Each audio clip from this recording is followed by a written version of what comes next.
Dun, dun, dun, dun, dun, dun, dun, dun, dun, dun, dun, dun, dun, dun, dun, dun, dun, dun. Kevin Kuzia from fierceandmighty.com, relentlessly pushing yourself forward. And here today with a special edition of the video blog. Special to me for two particular reasons. One, as the headband and snazzy commemorative Under Armour shirt would indicate, I've completed the Tough Mudder. And two, I live to tell about it. So, very happy about both of those things. So I wanted to do a bit of a video blog post here today. It's been a little bit of a while since I actually had my last post of any kind up, so I'm a little disappointed in myself in that, but very glad to be having a chance to actually go ahead and do this today. And really the reason this is so special to me is it has been quite a challenge for myself for some time and a goal that I really wanted to do one of these Tough Mudder competitions. So the one that I actually just completed was the Sunday, May 6th, 2012 one, the Tough Mudder New England, located up at Mount Snow in Vermont. Now, having never done one of these before, but seemingly having done an inordinate amount of research prior to doing this, and now being unbelievably biased having done this one, I gotta believe this is actually one of the tougher ones, mostly if for no other reason as to how much going up and down that damn mountain I had to do. And it was pretty amazing in that sense. I mean, to me actually in a lot of ways, the obstacles were fine and a lot of them sort of fun and interesting. But the real brutal piece behind it was the seemingly endless treks up the mountain, down the mountain, back up the mountain, down, up, and eventually down. And I think actually at one point you reach all the way to the top at and I think the elevation change from the start is about 13,000 feet.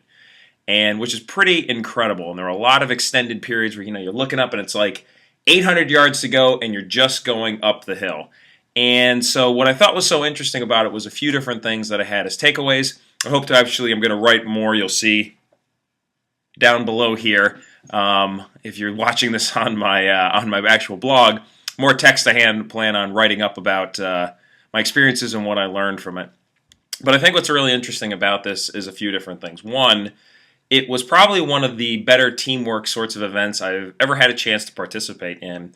Not just from the simple fact of me and the rest of my team, and there was a total of 12 of us who participated in this, kind of coming together because you can't get through these obstacles solo. But really the second piece, and it's something that they emphasize quite a bit with Tough Mudder, was the fact of how you actually have to chip in and help people that you've never met before at all. I mean, there's one particular obstacle towards the end, and I'll just sort of focus on this, and it's called Everest. Everest is basically set up like a half pipe. And so what you need to do is basically run up at it, sort of throw yourself up towards the top, and either miraculously, and a few people were able to do this, grab onto the top and climb, or actually wait for people that are reaching down to grab you. Now, when your team comes up to it, unless you have somebody that is good enough to jump all the way up to the top, you're really relying on the kindness of strangers in order to get this done. And it's pretty incredible watching all these different people helping people they just knew not at all. And it's an interesting spot because people tend to cluster there. It's one of the few spots on the course where there's sort of a little bit of a backlog and you have to wait a little bit and, quite frankly, catch your breath before you actually go on to do anything else. So what was great about it was just watching all these different people, throwing themselves up at the wall and all these people just reaching down, 3 and 4, grabbing onto them, pulling them up and over the wall. And when I actually got up to the top of the wall, I actually did that for a little bit. So I don't tend to be a person who thinks about a lot about regrets. But if there's one thing I regret just a little bit, was probably not spending a little bit more time up on the wall. Because it was absolutely awesome to help up people that you had never met before, you knew nothing about their backgrounds, you maybe even saw them out in the course, but maybe you didn't.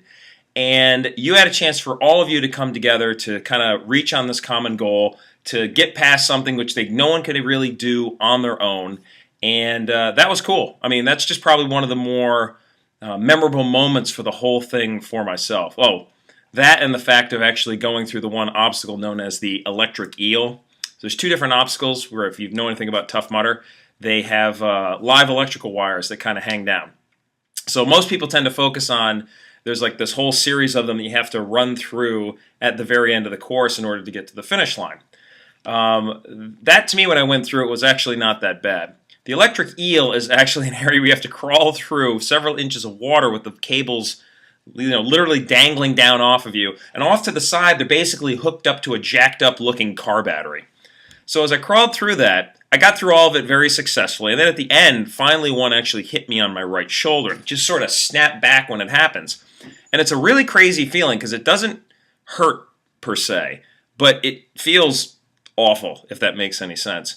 So I crawled through after it hit me. I got to the end. I got up. I'm getting myself up and out. I think I'm completely clear. The next thing I know, apparently one of the cables just swung like this and hit me right in the base of the spine. And I got a shock that knocked me flat on the ground like I'd been shot in the back. And it's a little bit hard to explain or anything. I mean, I started laughing after it happened. When it first happened, I mean, it just knocked me flat to the ground. I mean, they say it's about 10,000 volts. I don't know if that's exactly how much it was. It was enough to knock me flat on my face on the ground. At least I know that much. So, yeah, but it was actually a pretty excellent time. And one of the things I guess I would say to anybody who's thinking of doing it is, one, definitely make sure you're in the best shape you can be. My conditioning was not nearly as good as it could have been, and that hurt bad. But I think the other thing is beyond that. It's quite the lesson in your own sense of mental perseverance. I've done I've done some different athletic things in my time, and I competed in a strongman competition. But I probably would have to say the Tough Mudder was the most mentally and physically demanding thing I've really ever had to do. I mean, it took us actually 6 hours to complete the whole course, and I don't really think we were going all that slow. I mean, we weren't running it, but there's certain parts you're just not going to run anyway. And it was just a real testament to, how are you going to fight through it? How are you going to do your best? I mean, one of the big things that they say is sort of the Tough Mudder pledge before you start is, I will not whine, kids whine. And so really that's the attitude I took all day. Anyone asked me how I'm doing, it was always good. I might have mentioned how my knee was starting to bother me, but more as fact, never as a complaint. And it's actually pretty incredible. By the time you get to the end, if you really truly take that kind of mental approach, how much you get out of the entire experience. So I was unbelievably happy with how it went. When I was immediately at the end, I don't think my first instinct was, I really got to go and do another one of these. But I think it's pretty clear I need to do another one. Probably going to take more time to prepare this time before doing it. But a pretty amazing experience, unbelievably hard. But when I crossed that finish line, the sense of pride and accomplishment I had, really actually very difficult to put into words. And as I kind of amassed with my teammates, we had all our orange headbands on and covered in all the dirt and muck and scum and slime and water, I just started kind of laughing. I mean, I could not stop myself from just kind of laughing at seemingly nothing at all, because I was just so unbelievably elated with how everything went. So I guess as one final thought, a last thing to kind of try to cram all into one video, and maybe I'll write about this a little more. One thing I think I've tried to take a lot out of the last few years is stuff doesn't really tend to make me happy. I mean, there's certain things that are very nice to have, but just accumulating more crap doesn't really seem to do it much for me anymore. And experiences. Experiences really do seem to be the thing. I mean, you read it all the time from different very smart people on the internet writing blogs and inspirational posts about how experiences over stuff is really the way to go.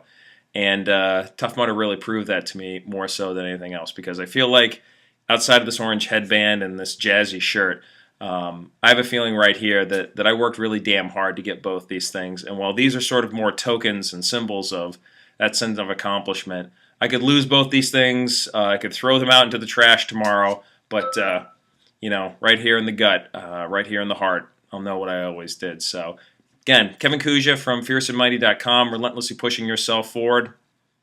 And I survived Tough Mudder 2012 Vermont.